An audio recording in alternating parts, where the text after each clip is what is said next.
e se o universo estiver cheio de vida, mas a gente nunca conseguir encontrar ninguém. Essa ideia do grande filtro, cara, ela é uma das coisas mais intrigantes que surgiram quando a gente tenta responder aquela velha pergunta: cadê todo mundo, né?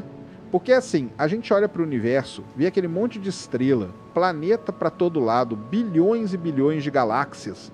E aí o que acontece? Era pra gente estar trombando com sinais, com mensagens, com algum tipo de presença alienígena o tempo todo. Mas não, silêncio, um silêncio profundo. Então entra essa hipótese do tal grande filtro, que é basicamente uma explicação para essa ausência total de contato, tá? E o que ela diz? Que pode existir uma barreira, uma dificuldade extrema que impede a vida de chegar até o ponto que nós chegamos ou até mais longe. Aí o que pega? Esse filtro, esse obstáculo, ele pode estar lá atrás, no passado, ou ele pode ainda estar no nosso futuro. E isso muda tudo. Porque se ele estiver no passado, ou seja, se a vida inteligente for absurdamente rara, porque as etapas anteriores são quase impossíveis de acontecer, então a gente pode respirar mais tranquilo, sabe? Quer dizer, não é que está cheio de civilização se destruindo por aí, é que nenhuma sequer conseguiu surgir direito. Mas se esse filtro estiver lá na frente, aí o buraco é mais embaixo, aí a coisa fica mais tensa, porque significa que civilizações como a nossa têm uma tendência natural a se autodestruir antes de alcançar níveis mais altos de tecnologia ou expansão interestelar. Pensa só, qual que é o caminho que a vida teve que trilhar para chegar até aqui? Primeiro, a origem da vida em si, a tal da abiogênese, né, que é aquela transição de compostos químicos simples para moléculas autorreplicantes. Cara, a gente não tem a menor ideia de quão difícil isso é. Pode ser que tenha acontecido rapidinho aqui na Terra, mas não quer dizer que seja comum. Pode ter sido uma sorte absurda, uma chance em trilhões. Aí depois, mesmo que a vida surja, ela precisa evoluir. E não é só evoluir qualquer coisa, é evoluir para organismos multicelulares. Depois organismos com cérebros, depois com capacidade de linguagem, depois com consciência, inteligência, tecnologia. Ou seja, um processo longo, cheio de reviravolta, cheio de chance de dar errado no meio do caminho. Por exemplo, durante bilhões de anos a vida na Terra ficou presa em formas simples, unicelulares. A complexidade levou um tempo danado para aparecer. E aí, pensa bem, e se a vida no universo todo tiver essa mesma tendência, ficar presa nessa simplicidade, então o universo pode estar lotado de mundos com vida, mas vida no estilo bactéria, ameba, algazinha, azul, sabe? Nada com quem a gente possa conversar. E olha que doido, essa vida simples, apesar de estar viva, ela nunca vai criar rádio, nunca vai construir telescópio, nunca vai sair voando em nave. E aí, para todos os efeitos práticos, o universo continua parecendo vazio. E outra, tem esse detalhe que pouca gente para pensar. Inteligência não é uma inevitabilidade. Não é como se todo planeta com vida fosse obrigatoriamente gerar uma civilização. A gente tem esse viés, né? Porque aqui na Terra a gente vê a gente mesmo como o ápice da evolução, como se todo o caminho da vida fosse levar até o ser humano. Mas não é assim. A vida pode muito bem se desenvolver em direções totalmente diferentes. Pode ficar no oceano para sempre.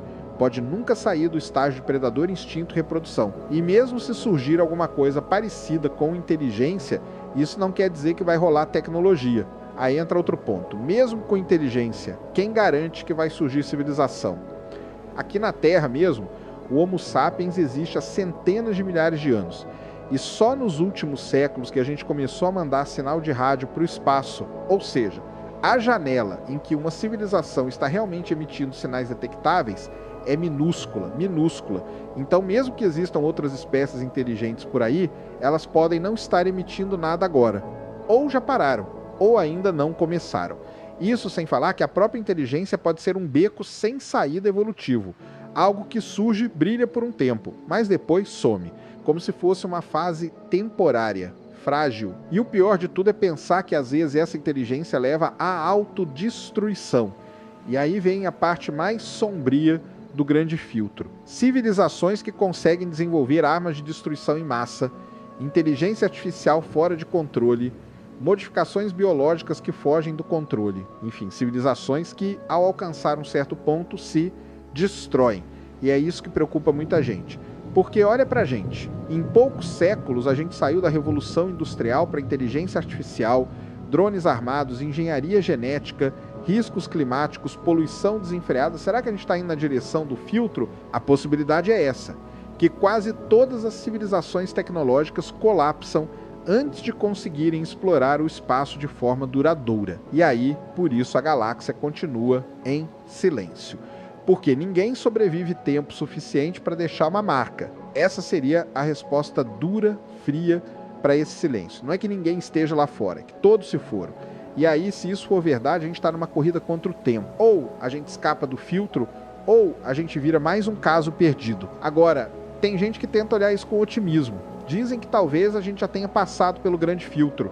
Tipo, talvez a origem da vida tenha sido mais difícil. Ou a transição para a vida eucariótica, ou o surgimento da linguagem, ou a sobrevivência a eventos de extinção em massa. Tem várias possibilidades aí.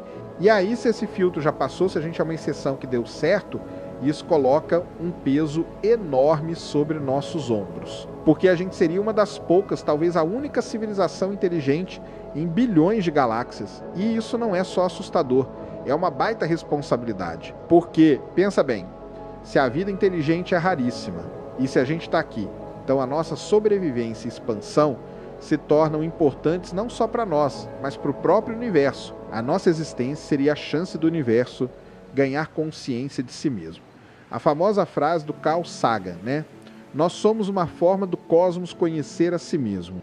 E aí, o silêncio do universo não seria uma ausência, seria um convite para a gente preencher esse vazio, para levar a vida adiante, para colonizar, explorar, expandir. Mas tudo isso depende, claro, da gente não se autodestruir, porque é aí que o negócio aperta. Quanto mais avançada uma civilização, mais poder ela tem. E poder sem sabedoria é receita para desastre. A gente hoje já tem armas nucleares suficientes para acabar com tudo. Tem instabilidade política, tem negacionismo científico, tem a questão ambiental. E o pior, a gente tem uma ilusão de controle. A gente acha que está tudo sob controle. Mas e se não tiver? E se o colapso vier de dentro, silenciosamente? O ponto é que o grande filtro pode estar em qualquer etapa. Pode ser a biogênese, pode ser a evolução para a complexidade, pode ser a transição para a inteligência, pode ser a estabilidade política de longo prazo, pode ser o uso responsável da tecnologia. E a verdade é que a gente não sabe. A gente está tentando descobrir onde esse filtro está e cada descoberta astrobiológica nova muda o jogo. Se um dia a gente encontrar vida simples em Marte, por exemplo, ou em Europa, ou em Encélado, isso pode ser um sinal de que a vida é comum. E aí, olha só, isso seria um problema, porque quanto mais comum for a vida simples, maior a chance do filtro estar depois disso. O que significa que a gente ainda está em perigo. Por outro lado, se a gente vasculhar o universo inteiro e não achar nenhum traço de vida, nem mesmo a mais básica, aí talvez a gente tenha escapado do pior. Talvez a gente seja um milagre e, nesse caso, o dever seria preservar isso aqui a qualquer custo, porque seria o equivalente a estar segurando a tocha da consciência em um universo escuro. Uma chama pequena, frágil, mas que não pode apagar. O silêncio cósmico, cara, ele incomoda muito, porque assim, a gente olha para tudo que a gente conhece de ciência, de física, de astronomia, e tá tudo apontando para uma coisa só. O universo deveria estar fervilhando de civilizações. E não tá. Não tem um sinal, não tem uma nave, não tem um oi, não tem nada. É um vazio absurdo. Aí surge essa pergunta que já virou até clássica. Se a vida inteligente é provável, onde é que está todo mundo? E essa pergunta ficou conhecida como paradoxo de Fermi. E o que é mais doido é que ela não tem nada de místico, de filosófico, é matemática pura. Estatística, se existem tantas estrelas, tantos planetas e tanto tempo já passou, por que é que a gente não detectou ninguém? É aí que começam a surgir umas hipóteses bem bizarras, mas ao mesmo tempo bem possíveis. Uma delas é essa ideia do zoológico galáctico, né? Que é o seguinte, eles já sabem da nossa existência, mas escolheram não interagir. Tipo um pacto de não interferência, um código de ética cósmico. E a gente está aqui, isolado, sendo observado como se fosse um experimento, ou até um bicho num cercado. Imagina isso. Civilizações lá fora avançadíssimas, com tecnologia que a gente nem consegue imaginar olhando para a Terra como quem assiste um documentário. E aí a gente segue aqui achando que é tudo uma grande solidão, mas na verdade pode estar sendo monitorado o tempo inteiro. E essa ideia do zoológico não é só devaneio de ficção científica, não. Ela foi discutida por cientistas sérios em conferências sobre vida extraterrestre. Por quê? Pensa só, se uma civilização atinge um nível de desenvolvimento muito acima do nosso, pode ser que ela simplesmente não veja sentido em entrar em contato com espécies primitivas. Para eles, a gente pode ser só um experimento em andamento. Eles não querem interferir para não atrapalhar o nosso desenvolvimento natural. É o mesmo motivo pelo qual a gente não entra num formigueiro e começa a ensinar álgebra para as formigas, sabe? Não é maldade, é irrelevância. Ou talvez até respeito, vai saber. Só que aí entra outra possibilidade também. E se esse silêncio for deliberado não por causa da ética, mas por medo? Como se houvesse uma regra não escrita no universo de que qualquer civilização que se expõe demais corre o risco de ser eliminada. Quem grita, morre. Por quê? Vai que tem predadores cósmicos, espécies hostis, que simplesmente caçam outras civilizações, por recursos, por poder, por puro instinto. E aí, diante disso, o silêncio se torna uma estratégia de sobrevivência. Um silêncio tenso, pesado. E talvez por isso todos estejam calados. Não porque ninguém está lá fora, mas porque todos estão escondidos. Agora, tem ainda um detalhe que mexe muito com a cabeça. A gente pode estar procurando da forma errada. A gente está esperando ouvir algo parecido com o que a gente mesmo emitiria. Sinais de rádio, pulsos de laser, algum tipo de comunicação artificial que a gente reconheça. Mas e se a linguagem deles for outra? E se for algo que os nossos instrumentos nem conseguem detectar, tipo comunicação via neutrinos, ou usando dimensões que a gente nem entende ainda? A gente pode estar rodeado de mensagens, mas completamente surdo para elas. É como tentar ouvir um som ultrassônico com o ouvido humano.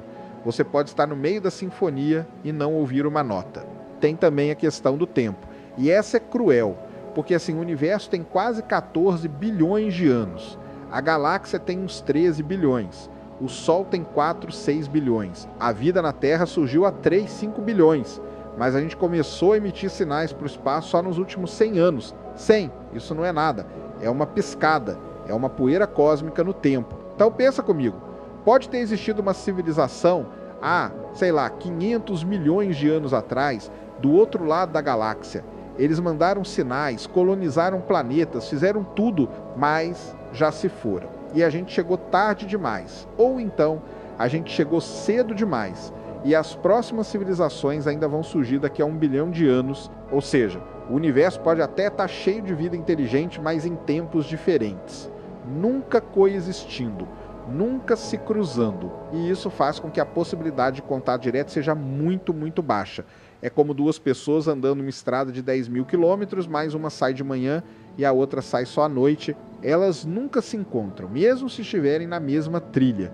Então o problema pode nem ser espacial, pode ser puramente temporal. E aí o silêncio do universo seria uma questão de timing, não de ausência. Isso é ainda mais desesperador, porque significa que mesmo que existam trilhões de civilizações ao longo da história do cosmos, o encontro entre duas seria praticamente impossível e não para por aí. Existe uma chance também de que a gente já tenha recebido sinais, já tenha inclusive detectado, só que não reconheceu ou classificou como ruído, ou então o sinal chegou de forma tão sutil, tão diferente, que os nossos próprios filtros tecnológicos ignoraram.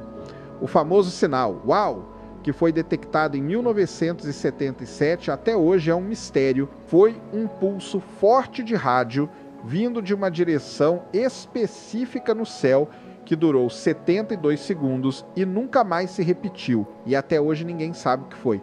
Pode ter sido um erro, pode ter sido um fenômeno natural ou pode ter sido um sinal genuíno de uma civilização.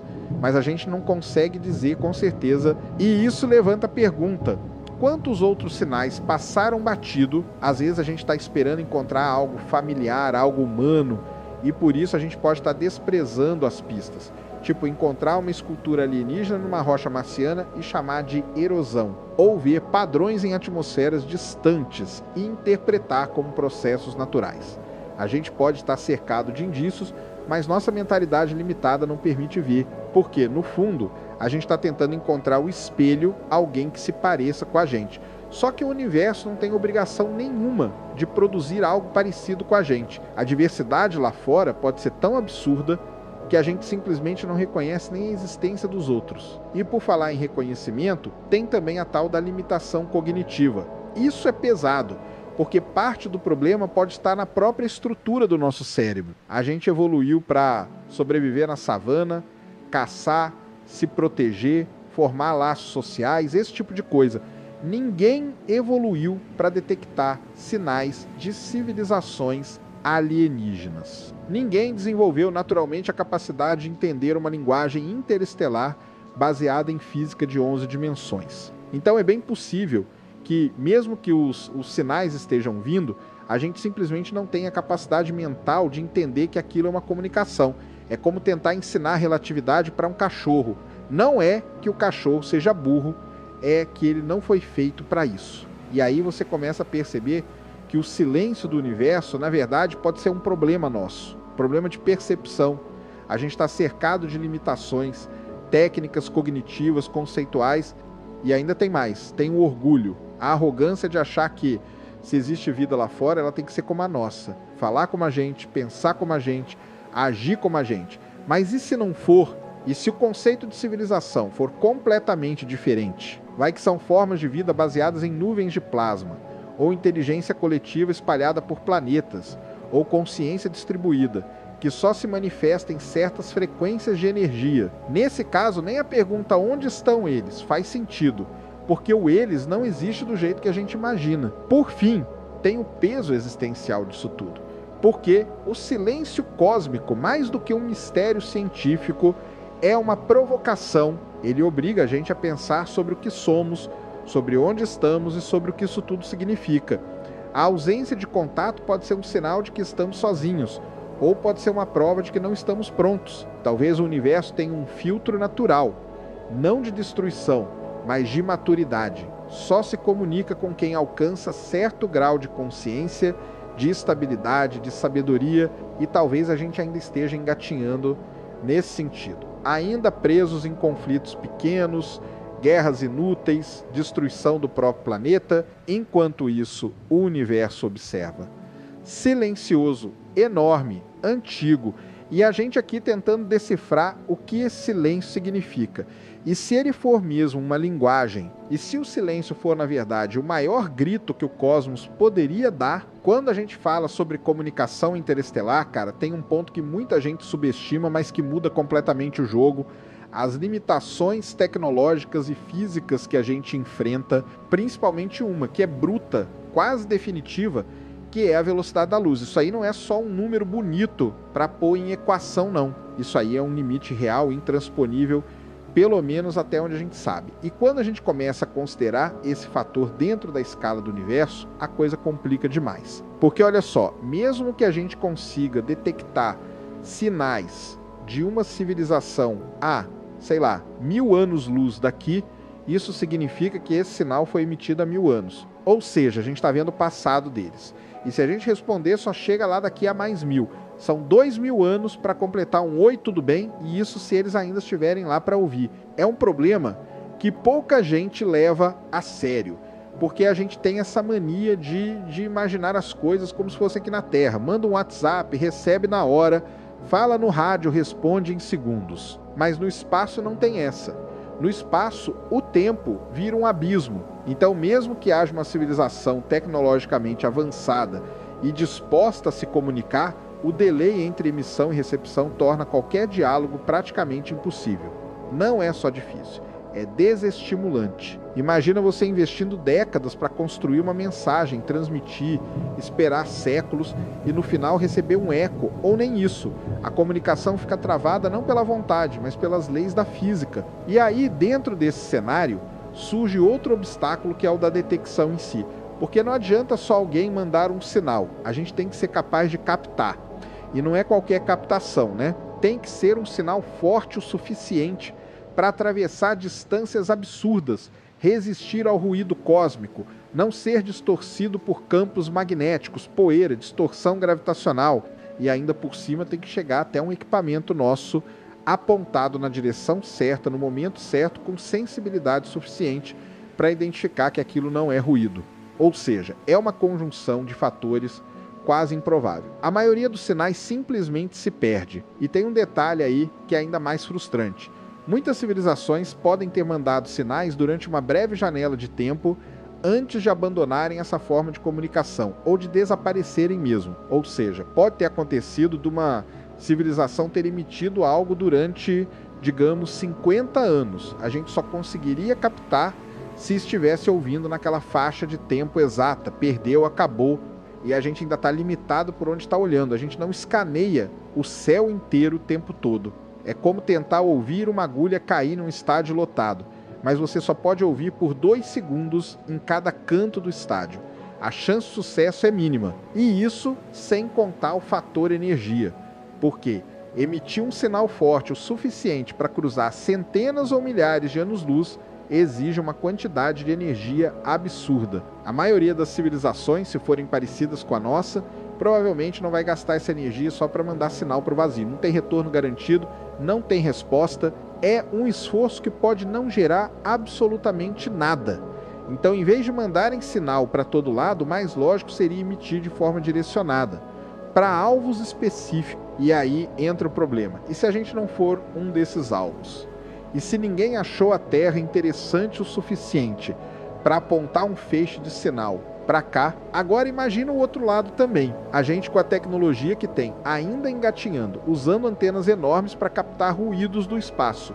E mesmo assim a sensibilidade é limitada. A gente está no limite do que consegue ouvir. E, sinceramente, a maior parte dos sinais artificiais que a gente mesmo emite como rádio, TV, satélites, nem sequer sairia da vizinhança solar com força suficiente para ser detectado lá longe. Ou seja, mesmo se uma civilização igual a nossa existisse há 100 anos-luz, emitindo coisas parecidas, a gente provavelmente nem ia perceber. A comunicação interestelar exige tecnologia não só para enviar, mas para ouvir. E a gente ainda não tem isso tudo. E se não bastasse a questão física e técnica, tem uma outra camada aí, o tempo de vida útil de uma tecnologia. Porque vamos supor que uma civilização desenvolva um método de comunicação via ondas de rádio, como a gente. E ela imita esses sinais durante um período, mas aí depois de alguns séculos eles podem simplesmente abandonar essa tecnologia, evoluírem para outra forma de comunicação mais eficiente, mais rápida, mais compacta ou até mais segura. E aí os sinais de rádio viram coisa do passado, igual telex, fax, fita, cassete.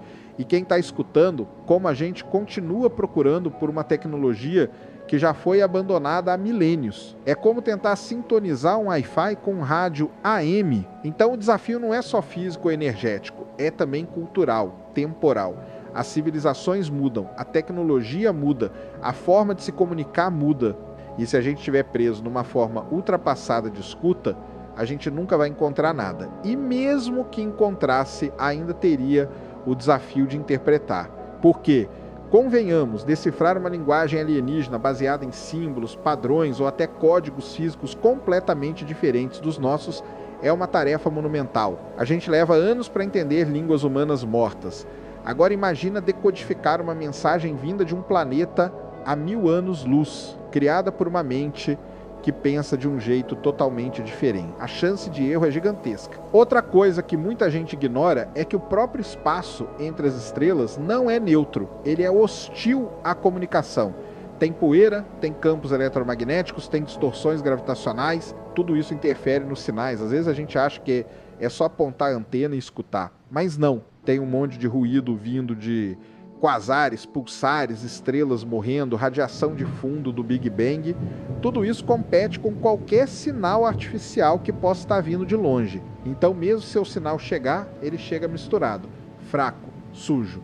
E aí separar o sinal do ruído vira quase um milagre. E mesmo supondo que a gente consiga isso tudo, captar, decodificar, entender ainda, sobra a questão da resposta, porque responder seria outro desafio. A gente teria que decidir o que dizer, como dizer, para onde enviar e com que frequência. E aí começa o debate interno, político, ético, filosófico. Quem decide o que a Terra vai dizer para outra civilização? É a ONU? É um grupo de cientistas? é um consórcio internacional? E mais, a gente deveria mesmo responder porque pode ser perigoso, pode atrair atenção indesejada, pode violar algum princípio cósmico que a gente nem sabe que existe. E se respondermos, voltamos à estaca zero, a mensagem vai levar séculos para chegar e mais séculos para receber uma eventual resposta. Então o tempo todo a gente está lidando com uma escala de tempo que não é compatível com a vida humana. A gente vive, em média, 70, 80 anos e estamos tentando se comunicar em intervalos de milênios. Isso exige um nível de planejamento, paciência e continuidade que nenhuma civilização terrestre demonstrou até hoje. A gente mal consegue manter projetos por 10 anos, imagina por 1000. E aí entra um ponto fundamental. Talvez a própria comunicação interestelar, do jeito que a gente imagina, simplesmente não seja viável. Talvez ela seja uma ilusão, uma ideia bonita, mas incompatível com as leis do universo. A única alternativa possível seria criar artefatos físicos, sondas, por exemplo, e mandar essas sondas para outros sistemas estelares. Porque aí sim, mesmo que leve milhares de anos, elas vão chegar.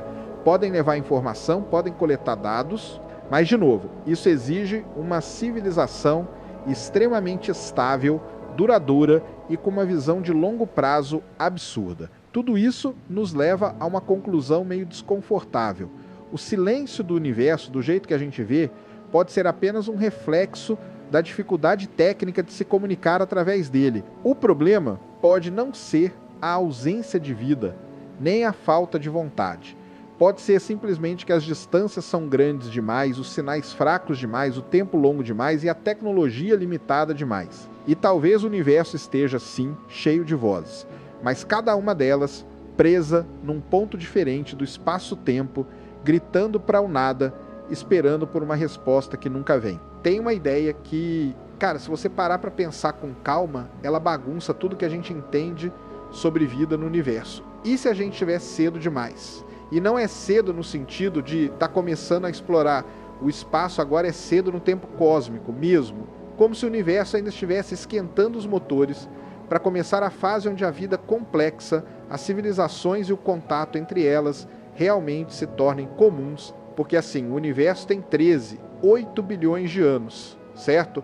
Só que estrelas como o nosso Sol ainda vão existir por trilhões de anos. Trilhões, ou seja, a gente pode estar num momento absurdamente prematuro do calendário galáctico. E aí a pergunta é, e se o universo for feito para a vida durar mais lá na frente? Tipo, o cenário ideal para a vida e estabilidade estelar, abundância de elementos pesados, zonas habitáveis mais estáveis pode nem ter atingido o auge ainda.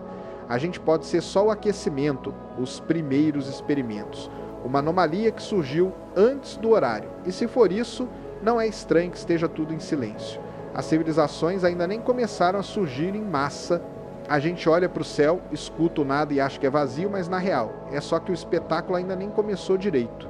Isso tem base, inclusive, na própria evolução química do universo, porque nos primeiros bilhões de anos quase não existiam elementos pesados, só hidrogênio, hélio e uma pitadinha de lítio. O resto veio com o tempo, com a morte de estrelas.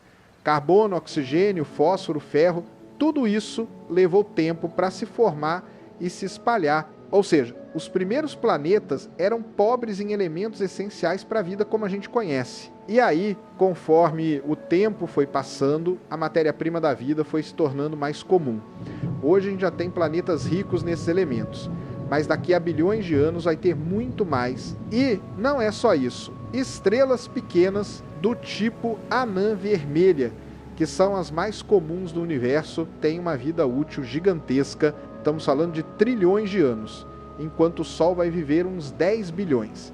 E mais, essas anãs vermelhas são muito mais estáveis em termos de luminosidade. Elas podem oferecer zonas habitáveis estáveis por períodos absurdamente longos. Então pensa o seguinte, pode ser que as verdadeiras civilizações duradouras e complexas vão surgir em torno dessas estrelas.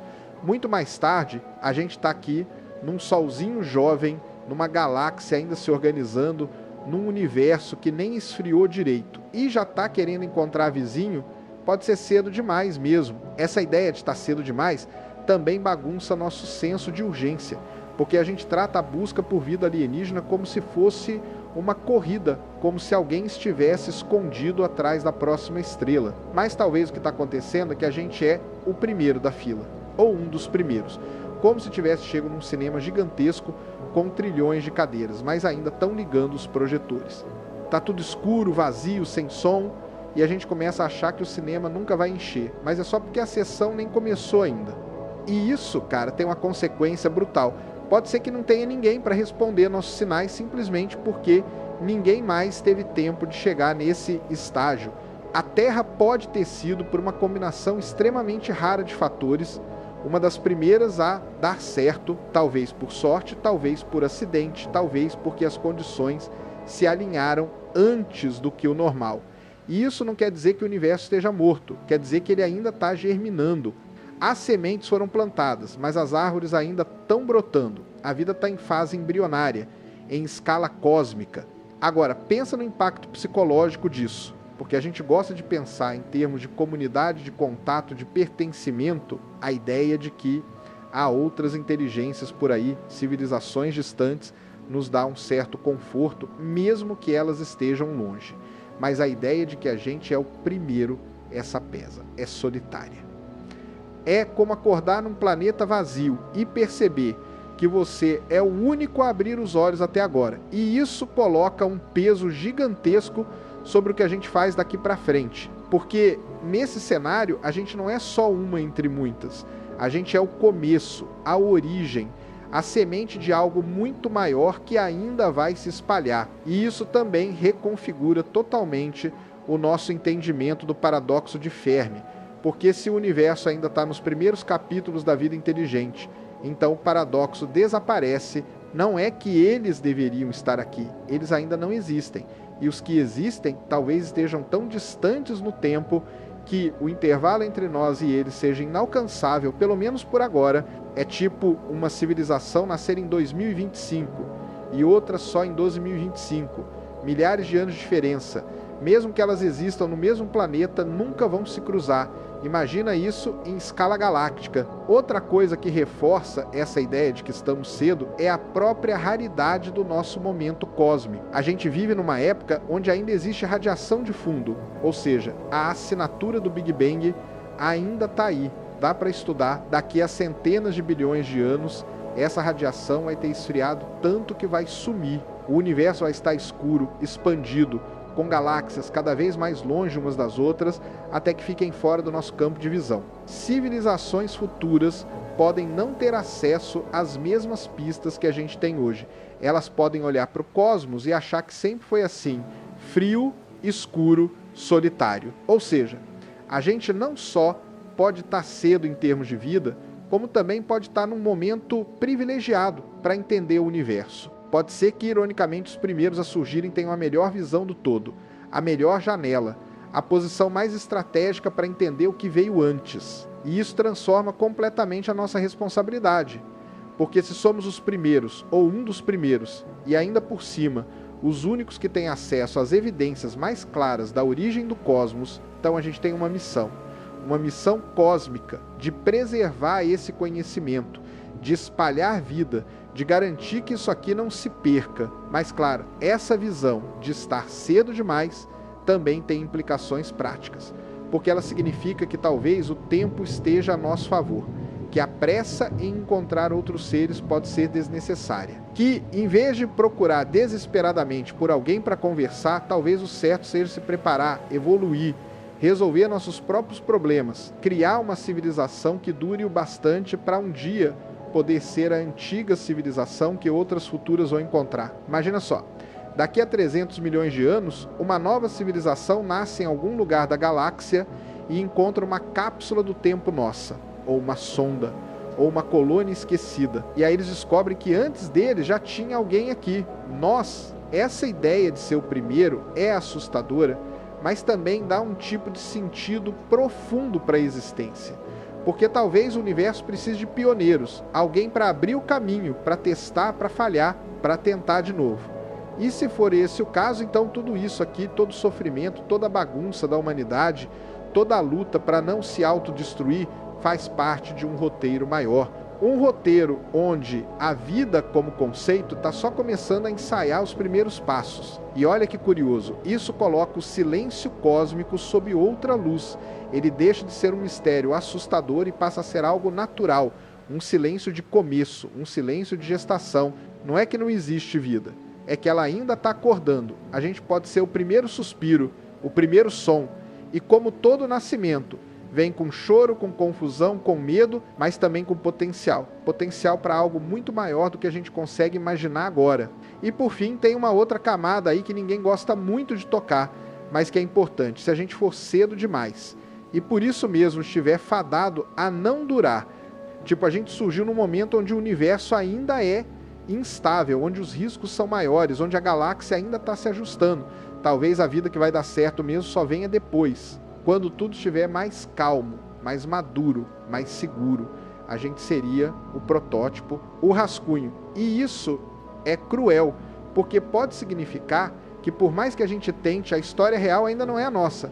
A gente só escreveu o prólogo, mas mesmo que seja assim, ainda é história, ainda é parte do processo. E talvez o nosso papel seja justamente esse, ser o primeiro capítulo, ser aquele que começou mesmo que não veja o fim. E se for isso, então o silêncio não é rejeição, não é aviso, é só a pausa antes da primeira palavra. Tem uma ideia que, cara, ela incomoda em outro nível. Incomoda porque não é só pensar que estamos cedo demais no universo, é o oposto disso. É encarar a possibilidade que a gente chegou tarde, tarde demais. Que o universo já teve sua era de ouro, já foi palco de civilizações incríveis, de impérios galácticos, de mentes tão avançadas que fariam a nossa parecer uma criança brincando com pedras. Só que tudo isso já acabou, sumiu, desapareceu, e agora a gente está aqui meio que no pós-festa, tentando entender o que aconteceu, tentando encontrar alguma pista de que um dia alguém esteve por aqui. Essa ideia de que estamos tarde demais muda completamente o tom da história. Porque não é mais sobre otimismo, sobre o futuro, sobre o que pode vir, é sobre o que já foi, sobre o que a gente perdeu. E o mais assustador, sobre o que pode acontecer com a gente também, porque se outras civilizações chegaram lá, dominaram a tecnologia, expandiram, deixaram suas marcas e ainda assim desapareceram. Então, o que garante que o nosso destino vai ser diferente? Nada, absolutamente nada. Pensa nisso, o universo já tem quase 14 bilhões de anos. A nossa civilização tecnológica tem pouco mais de 100. Isso é um grão de poeira na escala cósmica. Se civilizações surgiram há 1 bilhão, 2 bilhões, 5 bilhões de anos, elas já tiveram todo o tempo do mundo para crescer, evoluir, explorar, colonizar, deixar sinais. E, no entanto, tudo que a gente encontra é silêncio. Um silêncio que pode ser, na real, o eco de um cemitério cósmico. O universo não está vazio, ele está em ruínas. E a gente não percebeu ainda. Essa hipótese de que estamos tarde demais coloca a humanidade numa posição meio melancólica. É como chegar num museu abandonado, cheio de corredores vazios, sem ninguém para te explicar o que aquelas pinturas significam. A gente anda pelas estrelas, observa os espectros das galáxias, calcula a distância dos exoplanetas. Mas talvez tudo isso seja só ruína, vestígio, restos de uma era que já foi. Civilizações construíram estruturas orbitais, mega-engenharias, máquinas autoconscientes e que um dia, por algum motivo, colapsaram. E aí ficou só o vazio. E aí você começa a pensar, como é que isso aconteceu? O que poderia causar o fim de uma civilização tão avançada a ponto de dominar a galáxia? E cara, as possibilidades são tão assustadoras quanto variadas. Pode ter sido guerra, pode ter sido alguma inteligência artificial que fugiu do controle e apagou tudo, pode ter sido um colapso ambiental em escala planetária ou interestelar, pode ter sido uma pandemia, pode ter sido algo que a gente nem consegue imaginar, tipo uma instabilidade quântica que se espalhou como um câncer cósmico. Ou, pior, pode ter sido um ciclo inevitável, como uma entropia cultural. Quanto mais avança, mais frágil fica. E no fim tudo desmorona. E se for isso, a pergunta que fica é: a gente está repetindo esse ciclo agora? Porque olha ao redor, a gente está destruindo o próprio planeta, criando inteligências artificiais que não entendemos totalmente, polarizando ideologicamente nossas sociedades, deixando armas capazes de destruir tudo nas mãos de líderes que nem sempre são racionais. A sensação é de déjà vu cósmico, como se tudo isso já tivesse acontecido em outros lugares, em outras épocas, com outras espécies. E todas elas pensaram, com a gente vai ser diferente. E não foi, mas tem mais. Se essas civilizações chegaram a existir e desapareceram, pode ser que ainda haja vestígios. E aí entra uma das ideias mais intrigantes dessa hipótese. Os sinais estão aí, a gente é que não reconhece. Pode ser que a gente esteja cercado de artefatos antigos, sondas adormecidas orbitando estrelas distantes, estruturas gigantescas disfarçadas como asteroides, padrões de energia que não conseguimos interpretar como artificiais, e até mesmo ruínas em lugares que ainda não exploramos. Por quê? Pensa comigo, se uma civilização existiu há bilhões de anos, tudo que ela construiu já estaria deteriorado, corroído pelo tempo, escondido pelo pó estelar. A arqueologia cósmica seria quase impossível. A gente pode muito bem ter passado por sinais. Visto, registrado, publicado em algum artigo obscuro de astrofísica, mas nunca fez a conexão. E se esse for o caso, a questão não é encontrar, é perceber. É olhar para o que já temos com outra cabeça, com outro olhar. Buscar o anormal dentro do normal, o artificial dentro do que a gente chama de natural, porque talvez as evidências não estejam em outro planeta, em outro sistema. Talvez estejam aqui mesmo no nosso quintal cósmico, esperando para serem interpretadas da maneira certa. Agora, olha que coisa maluca. E se a gente não é só a civilização que chegou tarde, mas a civilização que vai encontrar a lápide das outras, e se a nossa missão for reconstruir o que foi perdido, entender o que aconteceu, para aprender com os erros deles e evitar que a história se repita.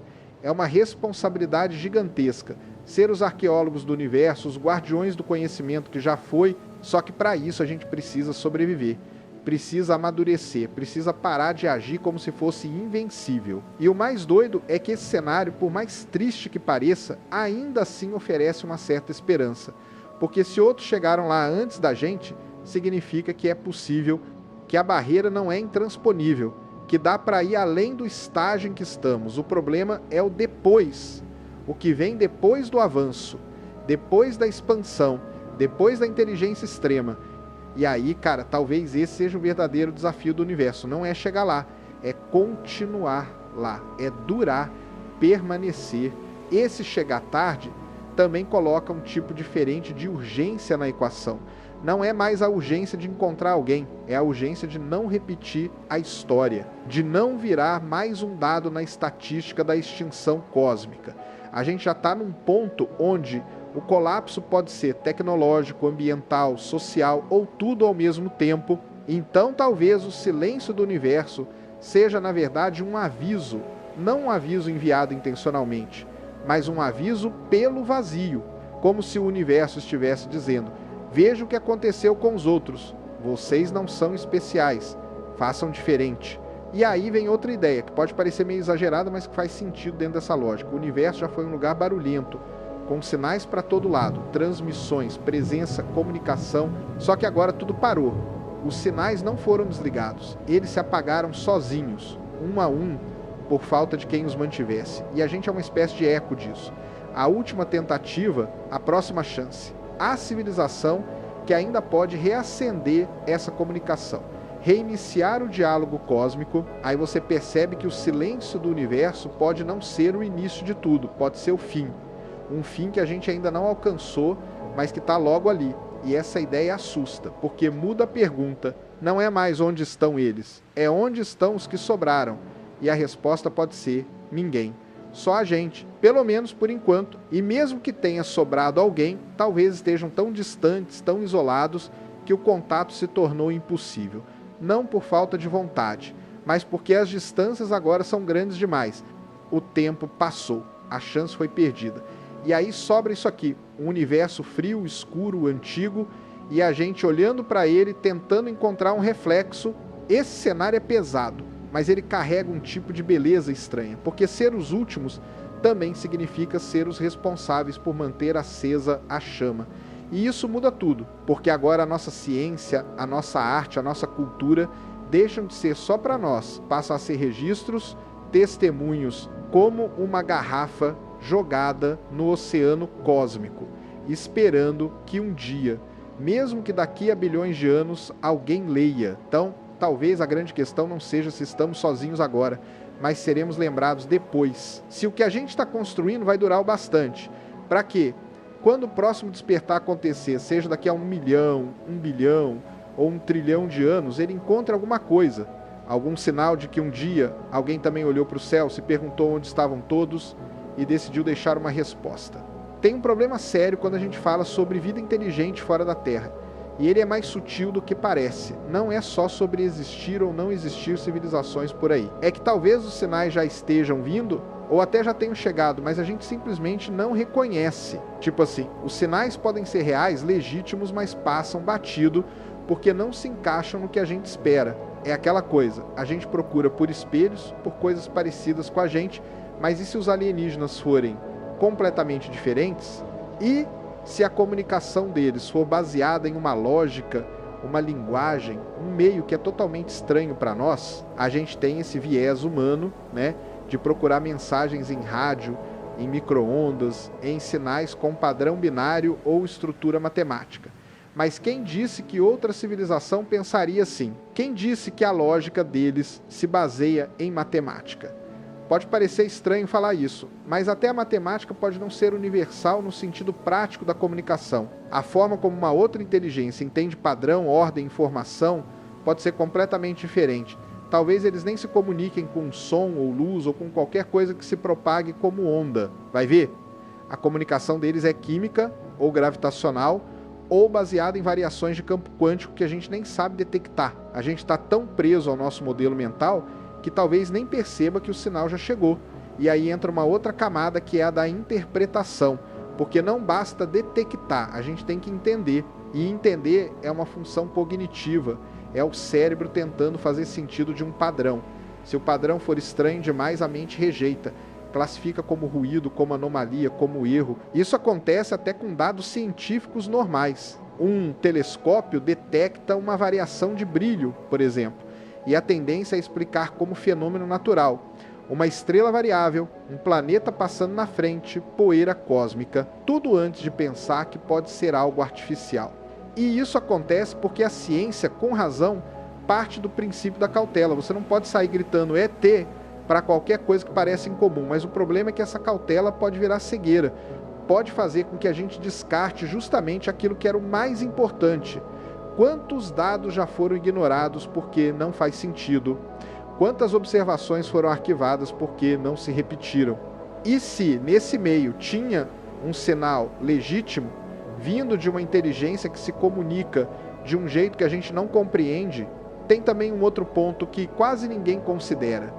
E se os sinais forem deliberadamente diferentes, deliberadamente criptografados, vai que uma civilização alienígena escolhe codificar suas mensagens de forma a só serem compreendidas por outras civilizações que atingiram um certo nível de entendimento, de lógica, de ética, sei lá, tipo um teste, uma barreira de entrada. Não é impossível, a gente mesmo faz isso.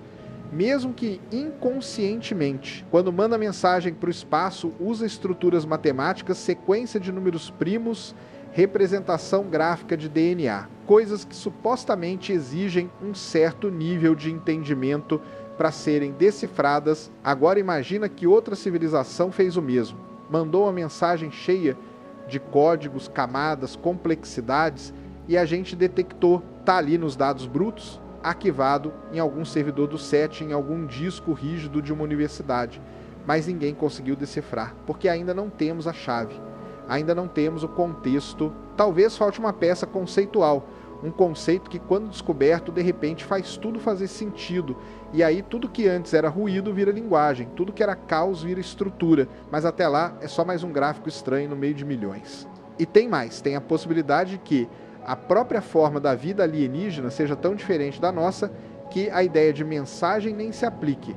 Pensa numa inteligência baseada em campos magnéticos que se movem por planetas gasosos, ou numa civilização subaquática em um mundo sem luz, onde o conceito de visão nunca se desenvolveu. A forma como eles trocam informação pode estar fora do nosso radar completamente. A gente pode estar esperando uma luz piscando em código Morse, enquanto eles se comunicam com padrões de fluxo térmico ou alteração de campos gravitacionais locais. Como a gente detecta isso? Como a gente reconhece isso como comunicação? E mesmo que seja algo mais simples, como um sinal eletromagnético, ainda tem o problema da forma. Pode ser uma sequência tão diferente do que usamos que a gente nem considera como artificial, porque a gente espera padrão, espera repetição, simetria, modularidade. Mas quem disse que uma inteligência avançada precisa disso para se comunicar? Pode ser que eles usem causa aparente, que codifiquem a mensagem em algo que para os nossos instrumentos pareça aleatório. A própria ideia de aleatoriedade pode ser uma ilusão nossa, baseada nos nossos limites de percepção. A gente também tem um problema de contexto. Imagina que uma civilização manda um sinal que faz referência à história deles, à cultura, à ciência, às crenças, aos símbolos. Como a gente interpreta isso sem nenhum ponto de referência em comum? É o mesmo que pegar um texto sagrado escrito numa língua extinta, sem nenhuma tradução, sem nenhuma roseta. Você pode passar séculos olhando para aquilo e não entender nada. E mais, pode nem saber que aquilo é um texto sagrado, pode achar que é um desenho, um padrão decorativo, um fenômeno natural. E aí ignora. Esse tipo de erro já aconteceu aqui na Terra. Várias vezes. A gente já encontrou inscrições antigas que demoraram séculos para decifrar, algumas ainda não foram entendidas. E isso com culturas humanas, com linguagem humana, com um contexto histórico parcialmente conhecido. Agora imagina tentar fazer isso com uma civilização alienígena que vive a milhões de anos-luz de distância, com uma biologia diferente, um ambiente diferente, uma história que não temos como conhecer. É quase um milagre se algum dia a gente conseguir decifrar algo assim. Outra coisa que atrapalha é o próprio ruído da Terra. Nossos próprios sinais, nossas interferências, nosso lixo tecnológico. Tem tanto satélite, tanto radar, tanto transmissor, que os dados que chegam do espaço precisam competir com esse caos todo. Muita coisa pode se perder, se misturar, se esconder. É como tentar ouvir um sussurro num estádio lotado, com banda tocando, torcida gritando e helicóptero sobrevoando. Às vezes o sussurro tá lá, mas quem consegue ouvir? E se a vida alienígena for muito mais avançada, tem também a chance de que ela já desistiu de tentar falar com espécies primitivas como a nossa. Talvez eles saibam que a gente não vai entender, que não temos ainda os conceitos necessários, então nem perdem tempo. Ou pior, talvez eles tenham mandado sinais há milhões de anos, e os sinais estão chegando agora, e a gente não sabe disso. Cada mensagem que a gente detectar hoje pode ser o eco de uma civilização que já nem existe mais, e aí a comunicação se torna impossível, porque não tem mais ninguém do outro lado. E se a comunicação for feita em escalas de tempo absurdamente longas, vai que cada palavra demora séculos para ser emitida. Um pulso hoje, outro daqui a 500 anos. A mensagem completa levaria milênios. Isso muda tudo, porque nossa percepção de mensagem é baseada na nossa própria escala de tempo. A gente quer comunicação rápida, direta. Mas civilizações muito mais velhas podem ter outro ritmo. Um ritmo que para elas faz sentido. Para a gente parece só um flash esporádico, um evento aleatório, sem padrão. E aí entra talvez o ponto mais triste de todos, a limitação humana. Nosso cérebro tem limites, nosso corpo tem limites. Nossa tecnologia, por mais avançada que pareça, ainda está engatinhando. Pode ser que tudo que a gente faz hoje seja o equivalente cósmico a bater pedras para fazer fogo. E com esse nível de desenvolvimento, a gente tenta entender o universo, tenta decifrar os mistérios de outras inteligências. Tenta interpretar sinais que talvez nem sejam sinais, ou pior, que são sinais óbvios, mas que a gente é burro demais para perceber. É um problema profundo. Não basta procurar a vida inteligente. A gente tem que ser inteligente o bastante para reconhecer quando ela fala com a gente. E talvez esse seja o maior desafio de todos, porque exige mais do que ciência, exige humildade, exige abrir mão de certezas, exige aceitar que talvez, só talvez, a vida lá fora seja tão diferente que a gente vai passar milênios olhando diretamente para ela sem perceber. Agora tem uma hipótese que leva essa conversa toda para um caminho ainda mais estranho e talvez mais assustador também. Porque até agora a gente estava falando de formas de vida que de uma forma ou de outra compartilham alguma familiaridade com o que a gente entende por vida. Organismos biológicos, talvez inteligentes, com alguma tecnologia, alguma forma de comunicação, beleza. Mas e se o problema for mais profundo? E se a vida lá fora for baseada numa bioquímica completamente diferente da nossa, tipo não carbono, não água, não DNA, mas outra coisa que a gente nem consegue imaginar direito, porque aí, cara, tudo que a gente considera como sinal de vida pode simplesmente não se aplicar. A gente tende a procurar por vida que usa os mesmos blocos fundamentais que a nossa: carbono, hidrogênio, oxigênio, fósforo, enxofre, nitrogênio. Esses elementos formam as moléculas orgânicas complexas que deram origem à vida na Terra. Faz sentido procurar por isso, claro, afinal, foi o que funcionou aqui. Mas será que essa é a única possibilidade? E se existirem formas de vida baseadas em silício, por exemplo, ou em amônia em vez de água, ou que vivem em temperaturas extremas, pressões absurdas, atmosferas tóxicas para nós? A gente olha para esses mundos e diz inóspito, mas talvez eles sejam um paraíso para outro tipo de vida. E esse tipo de pensamento abre uma porta perigosa, porque a gente começa a perceber que os nossos filtros para definir o que é vida podem estar completamente errados. Talvez a gente já tenha passado por planetas com vida e nem percebeu. Talvez nossos telescópios já tenham visto mundos habitados, mas como os sinais não batiam com os nossos critérios de vida terrestre, a gente descartou. Porque o oxigênio não era abundante, porque não tinha água líquida, porque a temperatura era muito alta. Só que tudo isso pode ser irrelevante para outra bioquímica. Um planeta que parece um inferno para nós pode ser o Éden para outro tipo de ser. Tem cientista que já propôs, inclusive, que a vida pode existir até em ambientes que a gente classificaria como totalmente inertes, tipo nuvens de gás interestelar, anéis de Saturno, lagos de metano em Titã. Tem até ideia de vida baseada em plasma, né? Ou até em cristal, cara. Não é mais ficção científica, são hipóteses sérias.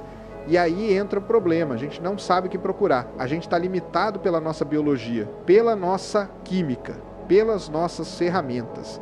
E se a vida lá fora for feita de outra coisa, a gente nem vai perceber que ela está ali. Imagina, por exemplo, um planeta com uma forma de vida que vive na superfície congelada de uma lua, metaboliza a radiação e usa vibrações no gelo como forma de comunicação. Para a gente, isso é só um bloco de gelo morto refletindo luz, mas lá dentro pode estar cheio de seres vivendo, interagindo, evoluindo. E o pior, pode ter civilizações inteiras em ambientes assim, mas que jamais deixariam pistas que a gente conseguiria detectar, porque não emitem sinais eletromagnéticos, não constroem estruturas metálicas, não geram calor do jeito que a gente espera. E não precisa nem ir tão longe. Aqui mesmo, no nosso sistema solar, já tem exemplos de mundos com ambientes radicalmente diferentes do nosso, mas que podem abrigar alguma forma de vida. Encélado, Europa, Titã, são lugares com oceanos subterrâneos, lagos de metano, fontes hidrotermais, são ambientes extremos, mas que a ciência já começa a considerar como candidatos sérios para abrigar alguma coisa viva. Só que, mesmo que a gente ache vida nesses lugares, ela pode ser tão diferente que talvez a gente nem consiga catalogar como vida nos primeiros testes. Esse tipo de limitação, cara, ele é quase filosófico, porque força a gente a rever o que significa estar vivo, o que é ser, o que é organismo, precisa ter célula, precisa ter metabolismo, precisa se reproduzir. E se existir uma forma de vida que não se reproduz, mas se reorganiza, que não tem célula, mas tem uma rede de interações moleculares que evolui, a gente está preparado para reconhecer isso? Porque se não tiver, o universo pode estar cheio de vida e a gente nunca vai saber. Tem uma coisa que é muito importante aqui. Os nossos instrumentos científicos são criados para detectar o que a gente já conhece. A gente manda uma sonda para Marte e ela procura carbono, água, moléculas orgânicas. A gente analisa atmosferas de exoplanetas procurando por oxigênio, metano, vapor d'água. Mas e se a vida lá for baseada em cloro e enxofre puro, em um elemento que só se forma em pressão extrema, tipo em Júpiter, a gente simplesmente não vai ver, vai passar batido, vai classificar o planeta como sem vida e seguir em frente. E tem outro detalhe ainda mais louco, pode ser que a vida não esteja restrita à matéria como a gente conhece. Tem gente que especula com base em física, não é devaneio que pode existir formas de vida baseadas em processos informacionais puros, tipo vida baseada em campos de informação, em emaranhamento quântico, ou até em interações de partículas num nível que a gente nem entende ainda. Pode ser que existam inteligências que surgem dentro de estruturas que nem são físicas no sentido comum. E aí, Como é que você detecta isso? Como você identifica algo que não tem corpo, não tem molécula, mas tem intenção, tem estrutura lógica, tem comportamento? A nossa própria definição de inteligência pode estar errada. A gente associa inteligência com linguagem, com ferramenta, com memória.